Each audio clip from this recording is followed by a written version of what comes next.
Lucia has been in touch with me, and she had a few questions. Well, actually, she said that these could possibly be ideas for books or things that she would like to read in books. And I made a note, I narrowed them down, I made a note. And so one of the questions is, what does it feel like to be a psychic?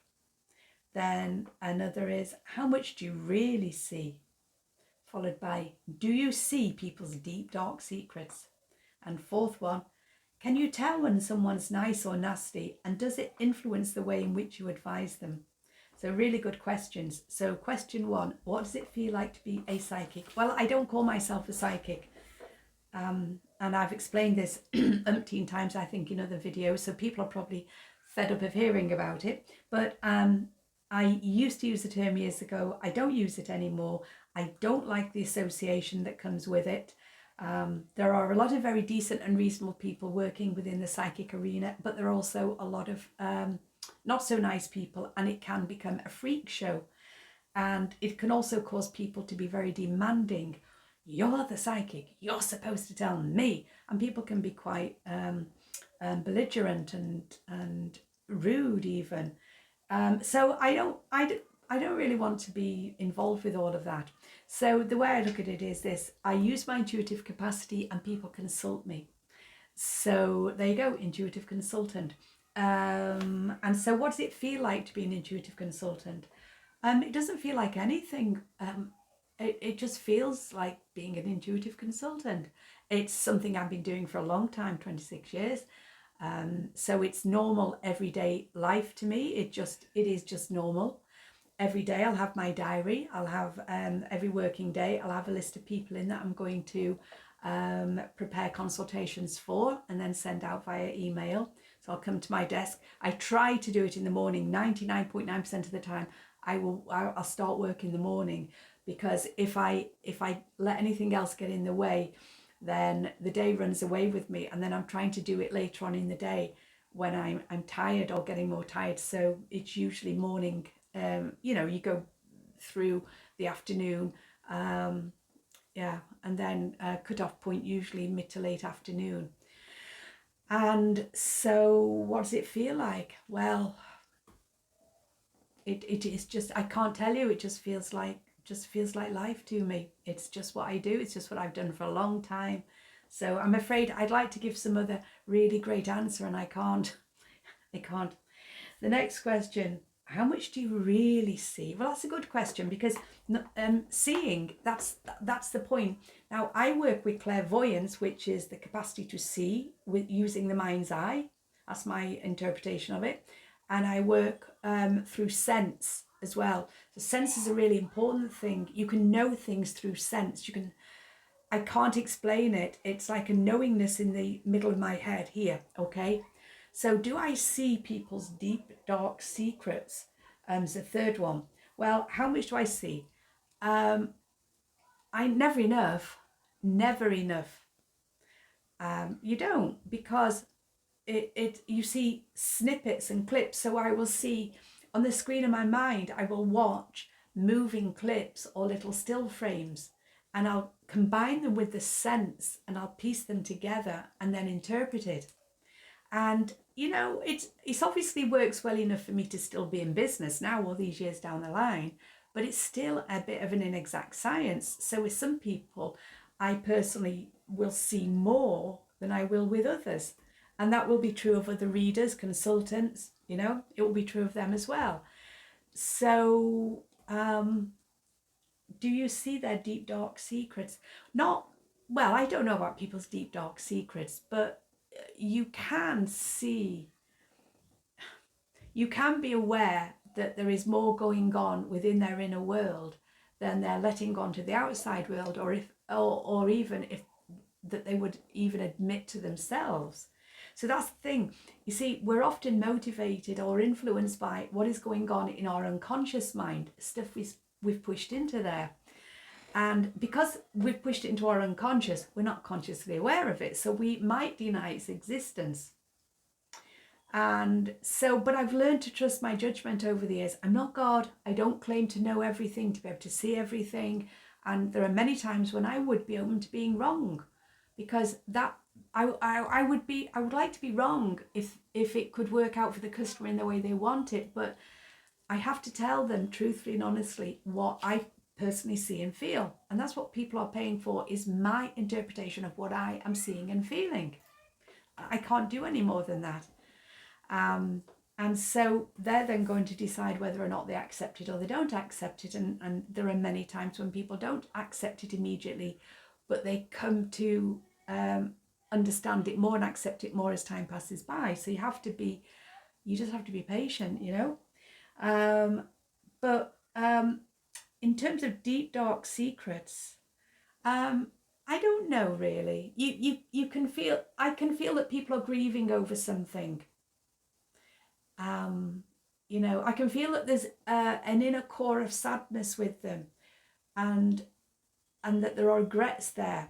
So therefore, I suppose you're sort of touching raw spots where stuff that they've pushed down long ago and don't really want to think about, but yet it's still influencing them. You can feel the presence, you can feel the energy of it.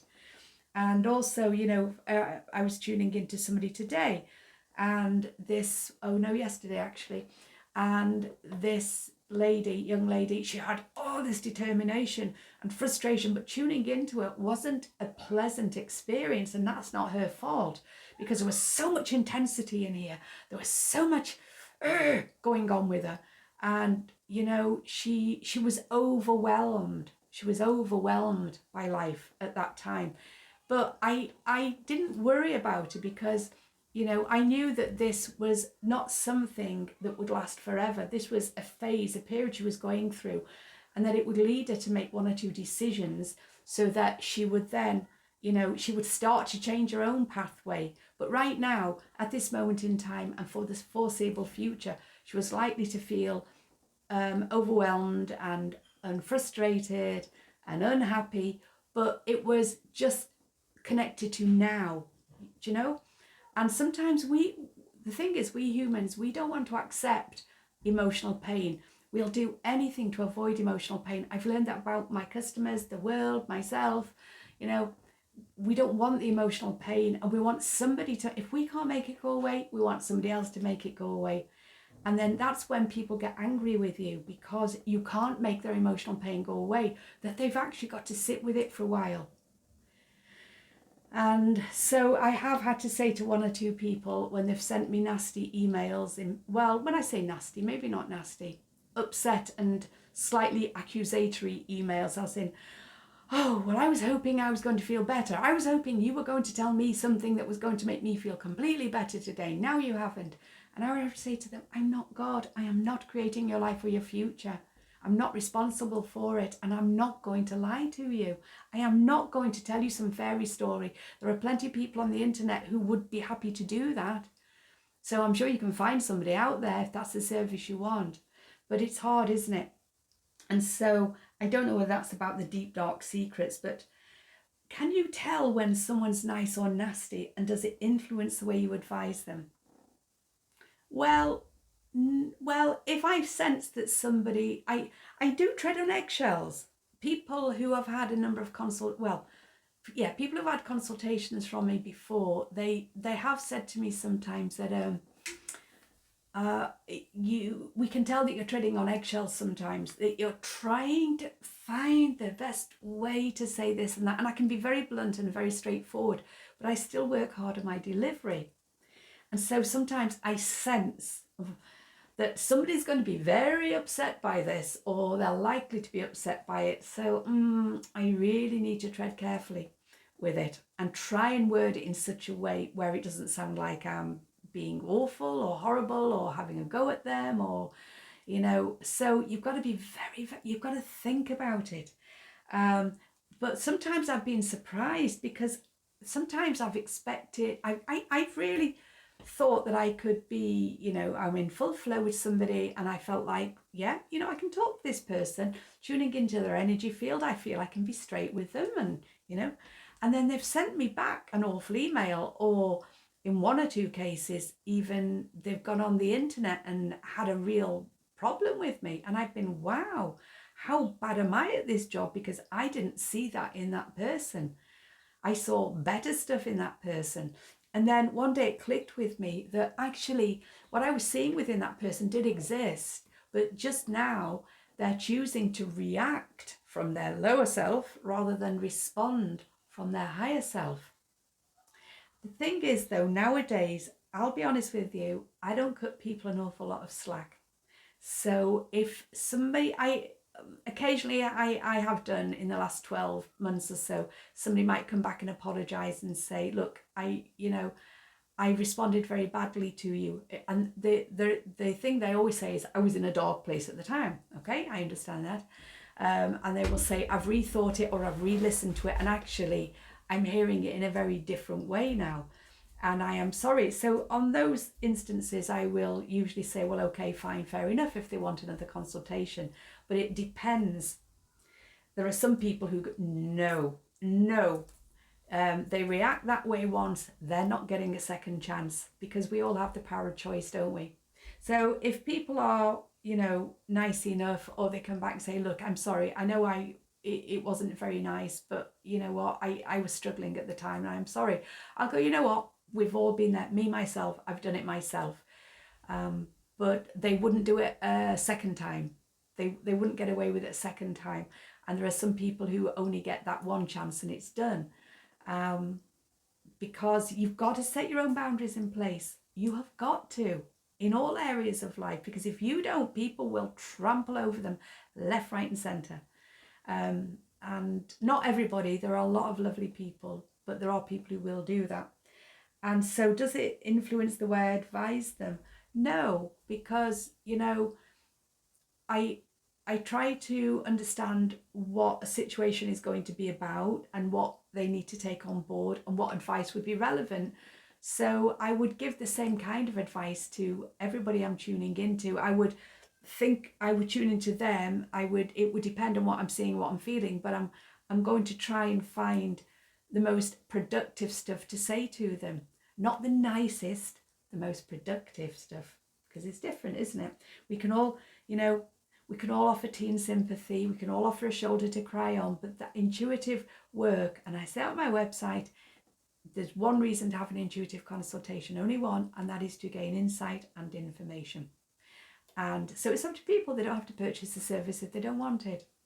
So what does it feel like to be a psychic? Or rather, intuitive consultant. It just feels like something I do most days or many, many days of the week and have done for years. How much do you really see? Never enough. Never enough. Do you see people's deep, dark secrets? Not really, no. But you will see dark corners. You will understand they've got dark corners. You will feel the pain that's tucked away in dark corners. You will see some of their past bad behaviour. That will show up. So if somebody's, if somebody's ranting and raving, say for example about a partner or somebody, a friend or something, and they're really, really, really angry, and I tune into them, but I can see where they themselves have been selfish and where they themselves have, they've been equally guilty, if that's the term, then I'm going to say something about it. But as for deep dark secrets, I don't know. How many of us have deep dark secrets? Only maybe the really, really unpleasant people. And then can you tell when someone's nice or nasty? Well, not always, no. No. But then again, we've all got a higher self and a lower self, haven't we? For want of a better phrase. So we've all got better aspects of ourselves and worse aspects of ourselves. So we can all be nice and we can all be nasty. Does it influence the way you advise them? No. I'm always going to handle it in the same way regardless, yeah? So there you go. There was a few answers to some of Anusha's suggested questions. Okay then, take care, bye.